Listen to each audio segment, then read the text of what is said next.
Ahmad Dirmain. Izin mewawancarai mengenai eksternalitas yang terdapat pada lingkungan pendidikan Anda. Baik, mungkin perkenalan dulu dari Mbaknya, namanya siapa? Iya, perkenalkan, nama saya Alvin Kresti Permata, biasa dipanggil Alvin. Saya dari mahasiswa Universitas Jenderal Sudirman. Langsung aja kali ke pertanyaan aja. Apakah Anda pernah mengetahui istilah dari eksternalitas? Ya, saya pernah dengar istilah eksternalitas. Anda mengetahui tentang apa itu eksternalitas? Ini setahu saya aja ya. Nah, eksternalitas kan kayak lebih ke pengaruh atau dampak yang disebabkan oleh kegiatan manusia gitu kan. Nah, kalau menurut saya eksternalitas kan berarti ada dua, mengarah ke positif atau ke negatif. Bagaimana sih strategi Anda dalam mengatasi dampak negatif tersebut?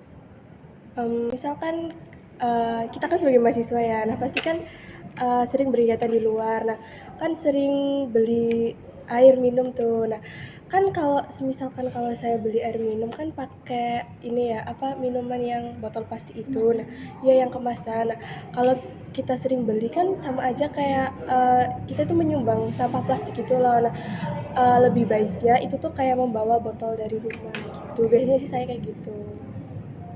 Untuk cara mengembangkan dampak dari eksternalitas positif itu bagaimana Mbak?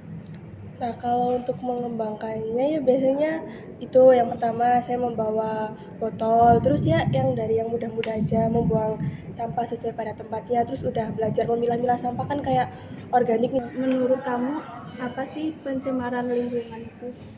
Kalau menurut saya ya pencemaran lingkungan tuh kan apa ya, dampak yang dihasilkan dari kegiatan manusia di mana itu tuh mempengaruhi di lingkungan itu kan, kayak ada zat kah atau cairan yang masuk di lingkungan itu gitu. Nah, biasanya sih kalau kata pencemaran lingkungan kan berarti kan masuknya ke hal yang negatif gitu. Apa yang kamu ketahui tentang food waste atau sampah makanan? Terus bagaimana menurut kamu mengenai pembuangan sisa makanan yang masih layak konsumsi?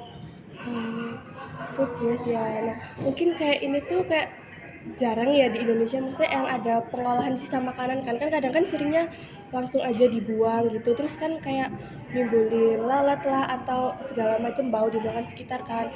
Nah, tapi kalau yang semisal masih layak konsumsi itu kan pasti ada jatah masa berlakunya kan, waktunya. Nah, itu lebih baik ya mungkin bisa dikasihkan ke orang, misalnya ke orang jalanan kah atau apa, atau kalau nggak tuh bisa ini kan misalkan kalau pabrik donat kan produksinya kan tiap hari pasti banyak ya. Nah, cuma kan kalau udah mendekati masa expired itu kayak bisa diolah kembali loh jadi bentuk kue apa kayak atau apa gitu. Apa sih yang Anda tahu tentang sumber daya alam dan lingkungan? Sumber daya alam dan lingkungan ya. Nah, kalau sumber daya alam kan sesuatu yang ada di alam yang bisa bermanfaat buat kita. Nah, sedangkan sumber daya lingkungan kan yang lebih di sekitar kita yang bisa kita manfaatkan kayak gitu. Kalau gimana sih kondisi sumber daya alam di lingkungan kita ini sekarang, apakah bagus atau buruk atau semakin gimana gitu?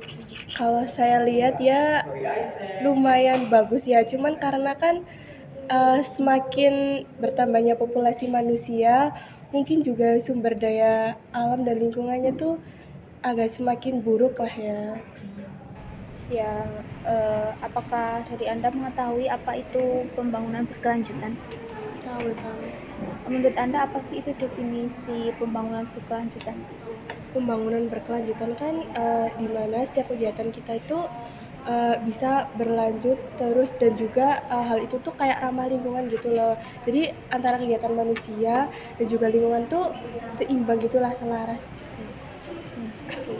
Apakah Anda pernah mempelajari dan juga mempraktikkan mengenai pembangunan berkelanjutan ini?